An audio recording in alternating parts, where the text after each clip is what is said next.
Peruzen, el mundo holístico en un solo lugar. Peruzen es una plataforma online de terapias alternativas y complementarias. Nos dedicamos a la difusión de contenido holístico a nivel internacional. Aquí podrás interiorizarte sobre Reiki, registros akáshicos, limpiezas energéticas, canalizaciones, numerología, meditación, yoga, psicología positiva, chamanismo, numerología y mucho más. Nos interesa que profundices en el autoconocimiento y aprendas de manera profesional diversas técnicas. Te ofrecemos congresos gratuitos, formaciones profesionales, cursos y talleres, programación en vivo. Visita nuestra página web www.peruzen.org y encuéntranos en nuestras redes sociales.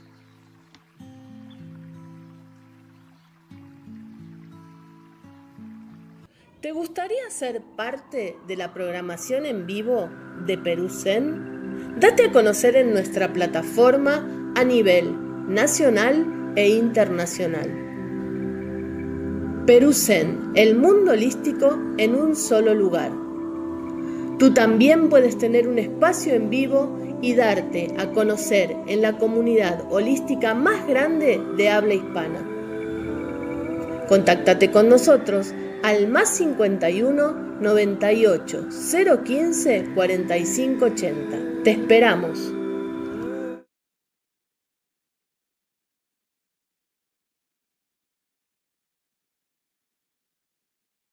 Hola.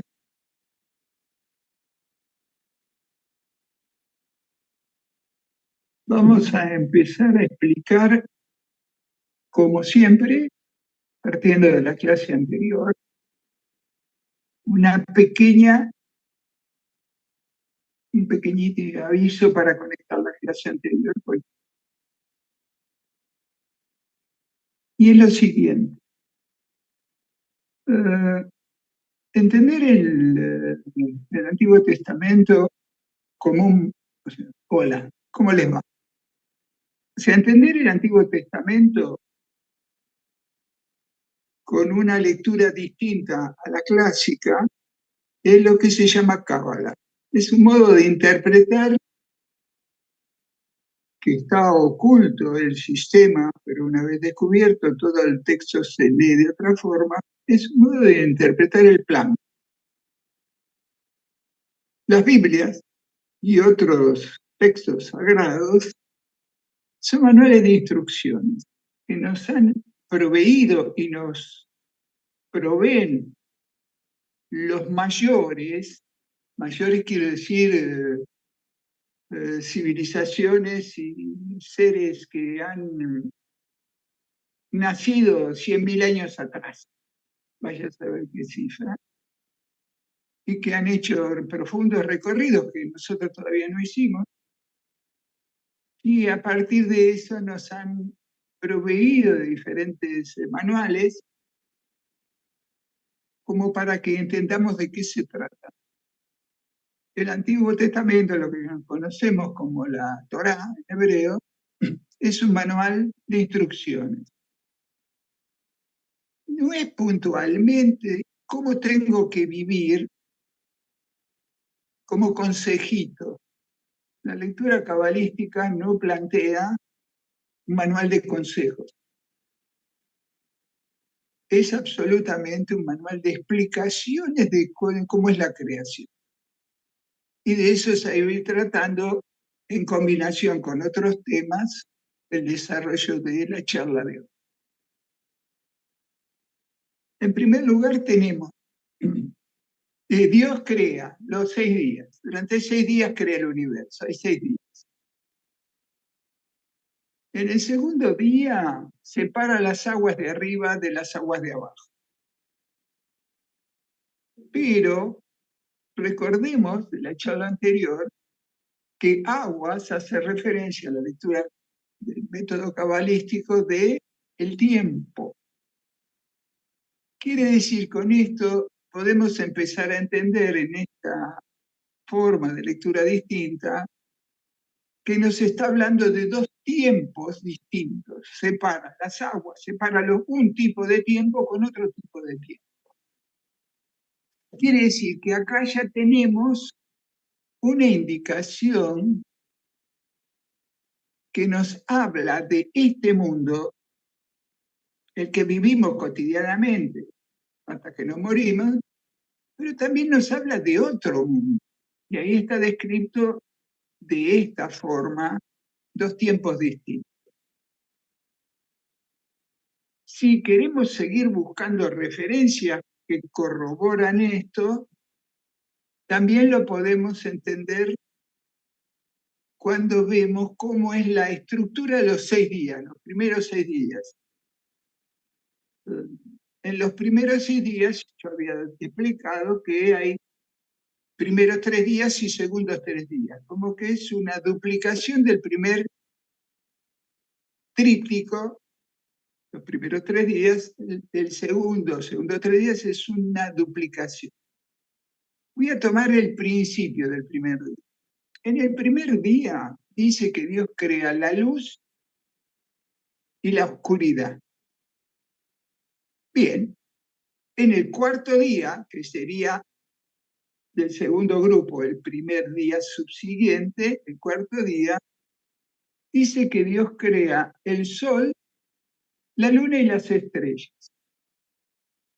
Sencillamente, observando esto, viene la pregunta más obvia. Si en el primer día crea la luz, ¿por qué después crea el sol, que es la luz? Y acá nos está corroborando una vez más que está hablando de diferentes tiempos, espacios o dimensiones. Quiere decir que no es lo mismo la luz como concepto de infinito y trascendente que el sol, que es la luz de un pedazo de todo el cosmos. Acá también nos está mostrando indirectamente que hablamos de dos tiempos y dos luces distintas, quiere decir dos manifestaciones diferentes de los espacios y de las dimensiones. Esto es una segunda forma, de la cual vamos a encontrar muchísimas, donde nos permite comenzar a entender o aceptar que esta no es la única dimensión donde el ser creado vive. Quiere decir que hay otras dimensiones. Sencillamente, si observamos las construcciones estas olvidadas de pueblos que no conocimos, cuando hablan de las pirámides, o cuando hablan de los templos hindúes, o cuando hablan de todos los templos que hay en América. Hablamos de civilizaciones de las cuales les hemos inventado, creado historias. No con demasiada certeza, porque muchas historias a veces suelen ser inconsistentes, como que suenan a algo, pero no. Y a medida que van descubriendo más señales dejadas por esas civilizaciones, más se complica tratar de entender cómo era aquel tiempo, no este, sino el otro tiempo. Y después preguntémonos, y ahora los voy a llevar a otro enfoque, preguntémonos, ¿para qué hacían los monumentos? Para tener una referencia, la más famosa en Occidente, pero no es la más importante, que son las pirámides de Egipto. En Egipto hay 110 pirámides, 108 pirámides, no 8 o 10, 110, o sea, pirámides, algunas gigantescas. Pero resulta que en el país vecino de Egipto, aledaño pegado a Egipto, hay más pirámides que en Egipto. ¿Cómo? Quiere decir que los antiguos, que no tenían ni motores, ni tecnología, o sea, a mano, todo el hobby durante siglos era hacer pirámides. Medio ingenuo. Suena raro, que la gente pobre no tenía todas las comodidades que tiene hoy en día técnicas y se la pasaban haciendo pirámides. Pero ¿qué pasa? Si vamos a la India, hay un montón de templos muy enormes, gigantescos, hechos en un detalle. Por favor, entren en internet y busquen templos en la India y miren lo que eran esos templos tallados en un solo bloque de granito, gigantescos templos, las columnas, detalles y detalles, pero perfectos. Y usted se pregunta, en la India también tenían el hobby de hacer templos. No uno, no 10, un montón. Ni hablemos de las pirámides de la China, las famosas, porque la muralla china, de algún modo, no era igual una pirámide, pero también era una construcción gigantesca. Y se calcula que la longitud de la muralla china anda en 6.000, 7.000 kilómetros, o sea, no es un trámite. Pero lo cual nos hace pensar, en primer lugar, que los antiguos de todos los pueblos eran muy trabajadores. Se la pasaban haciendo pirámides, murallas, templos. Bueno. Bien, ¿por qué hago toda esta introducción de los templos y demás? Siguiendo la línea que expliqué al principio de los dos tiempos o los dos, porque tiempo es espacio, les aclaro, son lugares temporales, pero son espaciales al mismo momento. El interrogante es este: ¿creemos o no creemos que hay un sentido de la encarnación humana que trasciende el mero hecho de nacer y morir? En realidad, si lo pensamos un poco, el mundo biológico, tomemos el más avanzado, digamos, los mamíferos. En realidad, el objetivo de los mamíferos: nacen, viven, se reproducen, se mueren y chao. El único mamífero que no se conforma con nacer, vivir y morir y chao, somos los humanos. De todos los pueblos y de todas las culturas.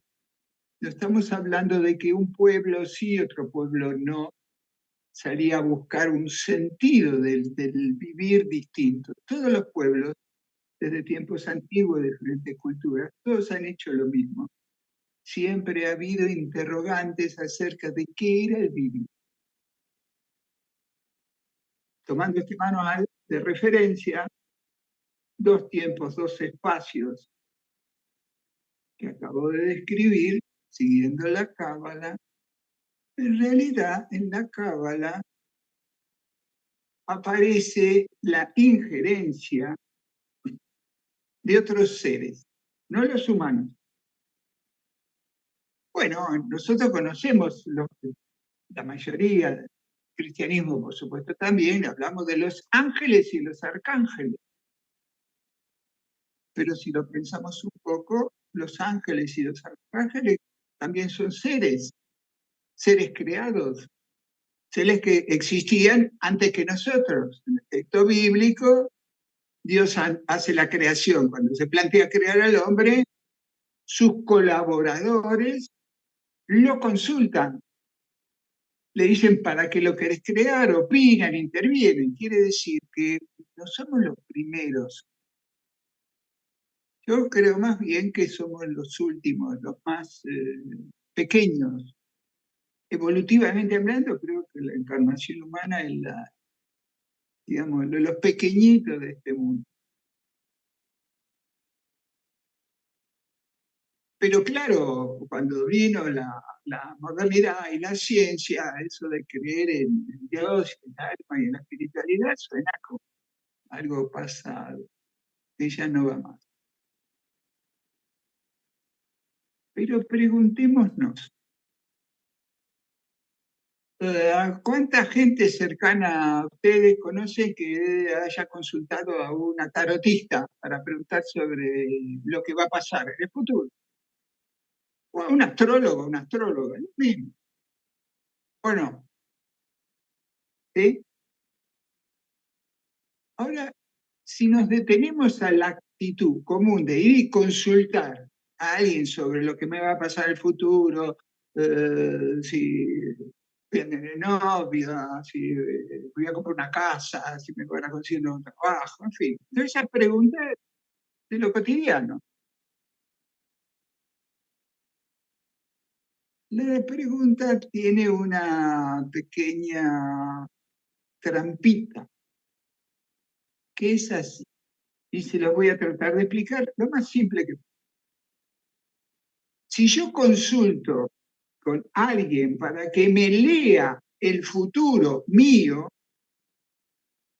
si que me caso, si viajo, si me van a dar un nuevo trabajo, esa pregunta que hacen.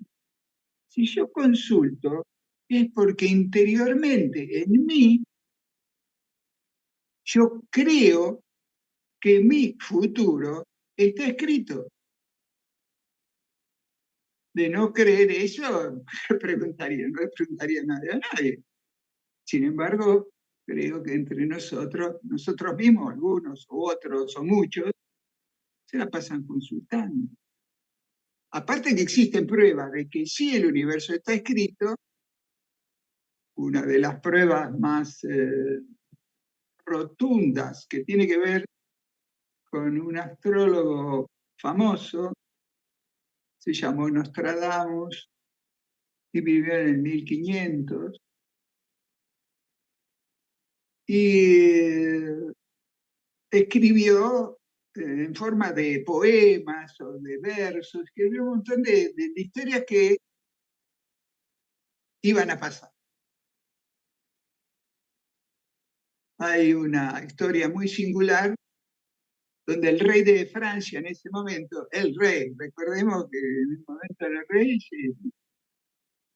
no eran gente a quien uno podía caerle mal, porque si uno le caía mal, él le caía a uno. Quiere decir, el rey le pide que le haga un pronóstico. Y Nostradamus le hace un pronóstico que dice lo siguiente. Dice así, un rey morirá, un rey tuerto morirá en una jaula de oro. Está escrito, se lo conoce, es un escrito que dejó en 1500. El rey se quedó lo más pancho, no era tuerto, jaula de oro, que tenía que. Pasaron unos meses, decide hacer una gran fiesta. Las fiestas eran con actividades deportivas, entonces había gladiadores, había un montón de torneos y juegos y fiestas y comida, venía toda la nobleza. Y uno de los entretenimientos del rey fue pedirle a un caballero que cruzaran lanzas. Lo habrán visto en alguna película que los dos se enfrentan corriendo con el caballo y con una lanza larga y uno si puede atravesándolo. ¿Está bien? Lo hemos visto en dibujito en la película. El caballero no le puede decir que no al rey, pero en vez de usar lanzas de verdad, usan sencillamente lanzas, pero con punta de madera. O sea, podía haber un golpe.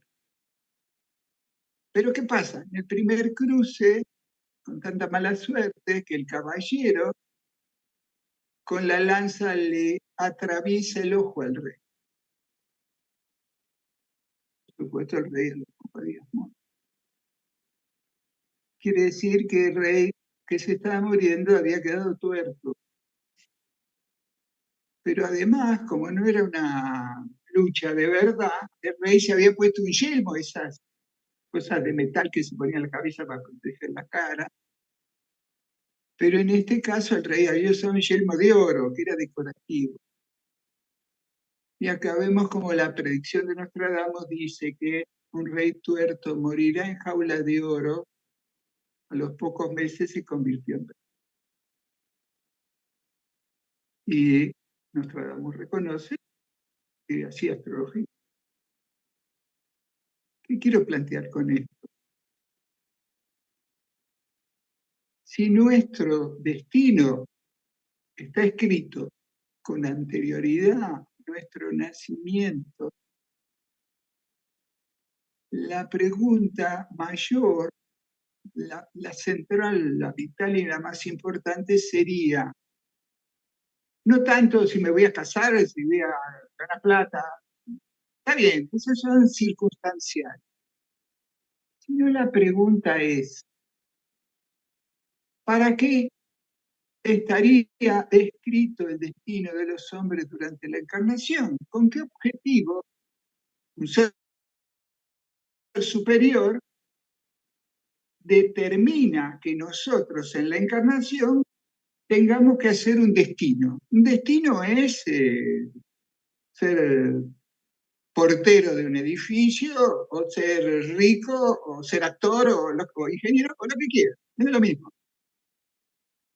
Entonces la pregunta es, si nosotros en la encarnación tenemos escrito el futuro, que determina inclinaciones, habilidades, dificultades, deberíamos preguntarnos dos cosas. Uno es, ¿para qué sería necesario un destino escrito de todos y cada uno de nosotros? ¿Para qué? Hay una respuesta para aquellos que creen que sí, que tiene que ver con que la encarnación es un campo de experiencia y entrenamiento evolutivo para el desarrollo de los mejores valores del alma que encarna ese cuerpo. Esa sería una explicación. Y la otra sería, ¿qué pasa con nuestras almas cuando hayamos logrado un nivel de evolución suficiente, de acuerdo a este plan escrito? ¿Hay un destino post-evolución nuestra? ¿Hay un mundo que nos espera cuando hayamos alcanzado determinado nivel de evolución suficiente para ser merecedores de vivir en esos planos y en esos mundos? Esta pregunta, que la Cábala dice que sí, y que en algún momento también lo voy a ir desarrollando directamente, pero esta pregunta es la que nos tendríamos que hacer nosotros. ¿Por qué? No es lo mismo que yo crea que mi vida termina cuando me muera, se acaba todo, y entonces mis preocupaciones, mis intereses, mis actitudes tienen una lógica X, que es totalmente distinta para aquellos que han aceptado o están dispuestos a aceptar que este proceso de la encarnación es nada más que temporario, pero que el objetivo es continuar en este nivel de evoluciones y encarnaciones, porque quiero alcanzar la posibilidad de ser meritorio para tener una trascendencia y poder vivir luego en esa otra dimensión o en ese otro mundo futuro. Bien, como pueden ver, ir a la tarotista no es tan light. Es en realidad, más que nada, digo yo, más que preguntarle a ella o a él que leen el destino, si voy porque creo que lo lee, quizás sería más importante preguntarle cuál es la misión o la tarea que yo vine a aprender en esta encarnación. Y eso es una llavecita que puede abrir la puerta entre la persona común y la búsqueda de sabiduría. Bueno, como pueden ver, lo que parece no tener conexión una cosa con otra, sin embargo, poco a poco le vamos a encontrar la conexión. ¿Por qué digo esto? Porque en mis años de aprender muchísimas teorías y muchísimas mancias, he entendido que todo está escrito. Quiero decir con eso que no existe nada que esté fuera del lugar o que no nos sirva para reconocer el orden perfecto que este mundo tiene, por supuesto, más allá de nuestra actitud y nuestra voluntad. Recordando que los imperfectos somos nosotros. ¿Sí? Bueno, espero con esto que alguna inquietud a alguno le quede dando vueltas, lo cual sería para mí un gran orgullo que se comiencen a preguntar cuál es la tarea simple, común, que sin embargo me va a dar a mí la sabiduría suficiente para seguir creciendo. ¿De acuerdo? Bueno, el próximo martes tendremos otra charlita siguiendo este lineamiento. Gracias y nos vemos.